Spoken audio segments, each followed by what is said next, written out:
পাকিস্তান সফরের প্রথম টেস্টে বাংলাদেশ 10 উইকেটের অবিশ্বাস্য মার্জিনে জিতবে ম্যাচ শুরুর আগে কারো ধারণাতেই তা ছিল না। দুই টেস্টের সিরিজে পরের টেস্ট যদি কোনো রকমের ড্র কিংবা জেতা যায় তাহলেই সিরিজ বাংলাদেশের। কিন্তু দলের এই দুর্দান্ত সময়ে দুশ্চিন্তায় হেড কোচ চন্দ্রিকা হাথুরুসিংহে। চাকরি থাকে কিনা তা নিয়েই টানাটানি। হাসিনা সরকারের পতনের পর দেশে পাল্টে যাচ্ছে সব প্রতিষ্ঠানের নেতৃত্ব। টানা 12 বছরের সমালোচিত সময় শেষ করে নাজমুল হাসান পাপন এখন অতীত। নতুন বোর্ড প্রধান হয়েছেন সাবেক ক্রিকেটার ফারুক আহমেদ। নতুন সভাপতিকে পেলেই সাংবাদিকরা প্রশ্ন করছেন হাথুরু থাকছেন কিনা, কারণ তিনি দায়িত্ব নিয়ে বলেছেন হাথুরুসিংহে বাংলাদেশ দলে থাকুন, সেটি তিনি ব্যক্তিগতভাবে চান না। আর বাংলাদেশের মতো একটি দেশে বোর্ড প্রধানের ব্যক্তিগত চাওয়াই সব। কিন্তু অভাবনীয় সাফল্যের পর কোচকে বিদায় করার আলোচনা, তাও সিরিজের মধ্যখানে কেন? দল যখন খারাপ করে সে সময় এসব আলোচনা তাও চলে, কিন্তু একটি সফল সিরিজের মাঝখানে কোচের মেয়াদ নিয়ে কথা বলা কতটা সমীচীন? কেনই বা সে আলোচনা করবেন বোর্ড পরিচালক? প্রশ্ন করা হলেও কৌশলী হয়ে এড়িয়ে যান না কেন তিনি?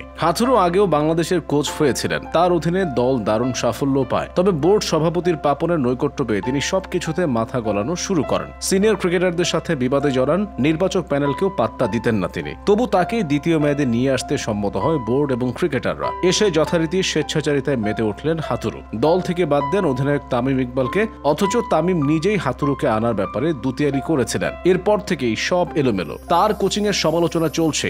মাহমুদুল্লাহর সাথেও সম্পর্ক ভালো নয় এই কোচের। তাই বলে দল বিদেশে সিরিজে থাকা অবস্থায়, বিশেষ করে মাঠে খেলায় ব্যস্ত থাকার সময় কেন কোচের মেয়াদ এবং চাকুরিচ্যুত করার প্রসঙ্গ বারবার সংবাদ সম্মেলনে উঠে আসবে? সিরিজ জয়ের হাতছানির মধ্যে কোচের মনে যদি ঝড় বয়ে যায় কিভাবে হবে? চাকরি থাকা না থাকার প্রশ্ন কেউই উপেক্ষা করতে পারে না। স্বভাবতই হাথুরুসিংহেকেও ছুঁয়ে যাবে এসব আলোচনা। তার কাজের মেয়াদ নিয়ে আলাদা চুক্তিও আছে। মাঝপথে দায়িত্ব ছেড়ে দিতে হলে মাথায় আকাশ ভেঙে পড়ারই কথা। হাথুরুর সঙ্গে বিসিবির চুক্তির মেয়াদ কিন্তু খুব একটা বাকি নেই। আগামী বছরের ফেব্রুয়ারিতে হতে যাওয়া চ্যাম্পিয়ন্স ট্রফি পর্যন্ত সাকিব মুশফিকদের শেখাবেন কাগজে কলমে, এমনটাই বলা। এসব চুক্তিতে কোনো পক্ষ চাইলে আগে সরে যেতে পারে, কিন্তু সেজন্য যৌক্তিক ব্যাখ্যা লাগে, আছে ক্ষতিপূরণের বিধানও। হাথুরুকে আগে ভাগে বিদায় করে দিতে চাইলে সেই ব্যাখ্যাও দিতে হবে। ক্ষতিপূরণ হিসেবে তখন দিতে হবে 3 মাসের বেতন। কাজ না করেই $1 লাখ ওপরে নিয়ে যাবেন তিনি। পাকিস্তান সফর সেপ্টেম্বরে গড়াবে বলে অক্টোবর থেকে বাদ দিলেও ডিসেম্বর পর্যন্ত বেতন দিয়ে বিদায় করতে হবে তাকে। এই সময়ে অন্য কোচ নিয়োগ হলে আবার তাকেও টাকা দিতে হবে,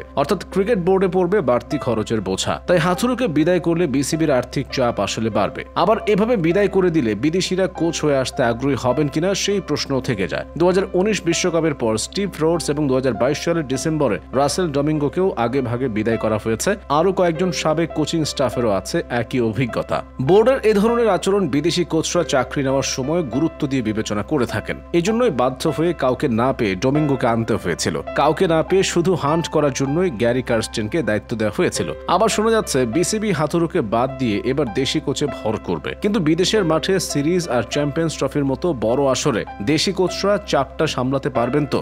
দেশি কোচ দলের অভ্যন্তরীণ কোন্দল মেটাতে কতটুকু সফল হবে সেটাও প্রশ্ন। তবে চাকরি নিয়ে টানাটানি ব্যাপারটা পেশাদারিত্ব দিয়ে সামলানোর চেষ্টা চালাচ্ছেন কোচ হাথুরুসিংহে। মনের ভেতরে ভেতরে যাই ঘটুক, বাইরে তিনি শক্ত। খেলোয়াড়দের বলছেন বাইরের কথা শোনার দরকার নেই, আমারটা আমি বুঝবো, তোমরা তোমাদের কাজ করে যাও। তবে নিজেরটা মনের ভেতরে যে ঝড় চলছে সেটি হাথুরুর কথাতেও স্পষ্ট। দ্বিতীয় টেস্টের আগে সাংবাদিকদের তিনি বলেছেন, নতুন নেতৃত্ব ভিন্ন দৃষ্টিভঙ্গি নিয়ে আসবে, এটা আমি বুঝি। আমি তাদের সঙ্গে কথা বলার অপেক্ষায় আছি। অর্থাৎ তার সঙ্গে কথা না বলে বিসিবি কোনো সিদ্ধান্ত নেবে না, এমনটাই আশা করছেন তিনি।